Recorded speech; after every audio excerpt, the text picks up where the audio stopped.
തെരഞ്ഞെടുപ്പ് അടുത്ത് വരിക. ന്യൂഡൽഹിയിൽ നടന്ന 2 സംഭവങ്ങൾ CPM-ന്റെ ശ്രദ്ധയിൽപ്പെടേണ്ട ഒരു കാര്യമാണ്. ശ്രദ്ധയിൽപ്പെടുത്താൻ നമ്മൾ ആരുമല്ലെന്ന് ഒരിക്കൽ കൂടി അങ്ങ് പറയാം. പക്ഷേ ശ്രദ്ധിക്കേണ്ടതാ. ഒന്ന്, യാക്കോബായ സഭയുടെ ആഗോള തലവനായ അന്തോക്യയിലെ പാത്രിയർക്കീസ് ബാവ ഇഗ്നാത്തിയോസ് അപ്രയം ദ്വിതീയൻ ബാവ പ്രധാനമന്ത്രി മോദിയെ സന്ദർശിച്ചു എന്നുള്ളതാണ്. ഇതത്ര സിമ്പിളായിട്ട് തള്ളിക്കളയേണ്ട ഒരു കാര്യമല്ല. കേരളത്തിലെ CPM കുറെ കാലമായിട്ട് ഈ ഓർത്തഡോക്സ് പാത്രിയർക്കീസ് തർക്കമൊന്നും മുതലാക്കാൻ ശ്രമിച്ചുകൊണ്ടിരിക്കുക. ആദ്യ 2 തെരഞ്ഞെടുപ്പുകളിൽ ഓർത്തഡോക്സ് വിഭാഗം പിണറായി വിജയന്റെ കൂടെയായിരുന്നു.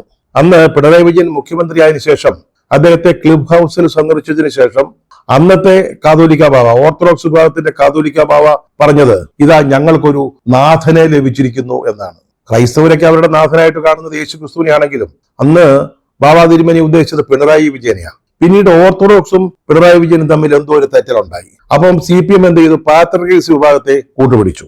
അവർ തമ്മിലാണല്ലോ ഈ സംഘർഷം നടന്നുകൊണ്ടിരിക്കുന്നത്, പള്ളി പിടിക്കല്, അതുപോലുള്ള കലാപരിപാടികൾ. അപ്പൊ പാത്രിയർക്കീസ് പക്ഷത്തെ കൂട്ടുപിടിച്ചു, ചർച്ച് ബില്ലും ഒക്കെ പൊക്കി പിടിച്ചുകൊണ്ട് നടന്നു. അപ്പൊ ഈ പാത്രിയർക്കീസുകാര് അല്പാൽപ്പം, അവരൊക്കെ സ്വതവേ കോൺഗ്രസ്സുകാരായിരുന്നു, ഇവരല്പാൽപ്പം പിണറായി വിജയനോട് അടുത്തടുത്ത് വരികയും ചെയ്തു. ഈ ഒരു സാഹചര്യമാണ് നിലവിൽ നിന്നിരുന്നത്. ഇപ്പൊ ദാ കണ്ടോ, പാത്രിയർക്കീസ് ബാവ ആഗോള സഭാ തലവൻ ഇഗ്നാത്തിയോസ് അപ്രയം ദ്വിതീയൻ പാത്രിയർക്കീസ് ബാവ പ്രധാനമന്ത്രി മോദിയെ കണ്ടിരിക്കുന്നു. പാത്രിയർക്കീസ് വിഭാഗത്തിന്റെ കാതോലിക്കയോടൊപ്പമാണ്, ശ്രേഷ്ഠ കാതോലിക്കയോടൊപ്പം ബസേലിയസ് ജോസഫ് കാതോലിക്ക ബാവയോടൊപ്പം മറ്റ് ബിഷപ്പുമാര്, BJP സംസ്ഥാന പ്രസിഡന്റ് രാജീവ് ചന്ദ്രശേഖർ, ഇവരൊക്കെ കൂടെ ചെന്നിട്ട് നമ്മുടെ പ്രധാനമന്ത്രി മോദിയെ കണ്ടിരിക്കുക. അപ്പൊ മോദി പറഞ്ഞു വേണമെങ്കിൽ 2 കൂട്ടരും തയ്യാറാണെങ്കിൽ ഈ പ്രശ്നങ്ങൾ തീർക്കാൻ അദ്ദേഹം ശ്രമിക്കാമെന്ന്. അതായത് പ്രധാനമന്ത്രി മോദി ഓർത്തഡോക്സ് പാത്രിയർക്കീസ് തർക്കം പരിഹരിക്കാൻ ഇടപെടുന്നു, അല്ലെങ്കിൽ ഇടപെടാമെന്ന് ഒന്ന് ആലോചിച്ച് നോക്കി.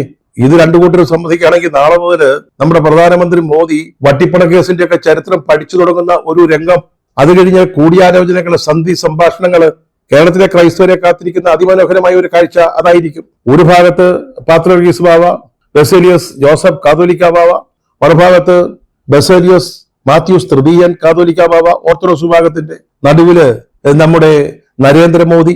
ഇവരെല്ലാവരും കൂടെ ഇരുന്ന് സഭയിലെ തർക്കം തീർക്കുന്നതിനെ കുറിച്ച് ചർച്ച നടത്തുന്ന ഒരു രംഗം ആലോചിക്കേണ്ട കാര്യമാണ് കേട്ടോ. ഇതൊരു ഭാഗത്ത് നടക്കുമ്പോഴേ കേരളത്തിലെ സാഹിത്യകാരന്മാരുടെ ഒരു ഉന്നത തല ഡെലിഗേഷൻ, വളരെ പ്രമുഖരായ ചില സാഹിത്യകാരന്മാര് മോദിയെ കണ്ടിരിക്കുന്നു.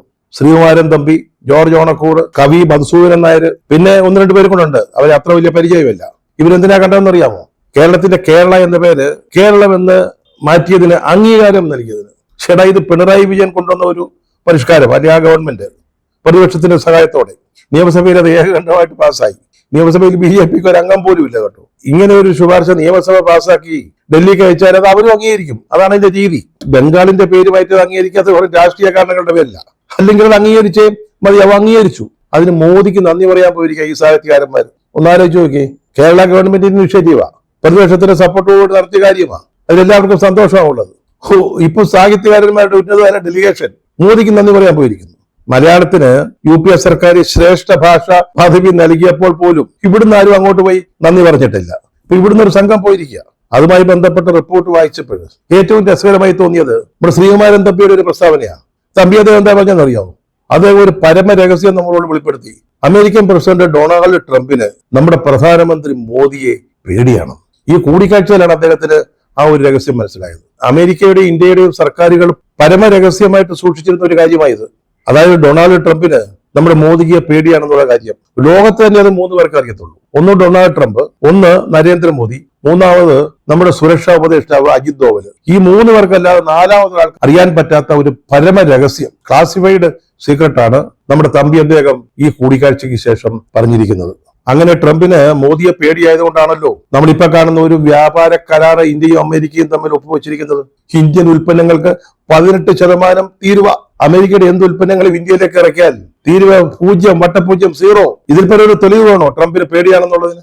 അതുപോലെ തന്നെ ഇന്ത്യയും പാകിസ്ഥാനുള്ള സംഘർഷം ഞാൻ ഇടപെട്ടാണ് നിർത്തിയതെന്ന്, അതായത് വ്യാപാര കരാറിന്റെയും തീരുവയുടെയും കാര്യം പറഞ്ഞ് 2 രാജ്യങ്ങളെയും വിരട്ടിയത് കൊണ്ടാണ് അന്ന് വെടിനിർത്തൽ ഉണ്ടായതെന്ന് ഇപ്പൊ ട്രംപ് എത്രാമത്തെ തവണയാണ് പറയുന്നത് നമുക്ക് അറിഞ്ഞുകൂടാ. 100 തവണ പറഞ്ഞു കഴിഞ്ഞു ഞാനാണ് നിർത്തിയതെന്ന്.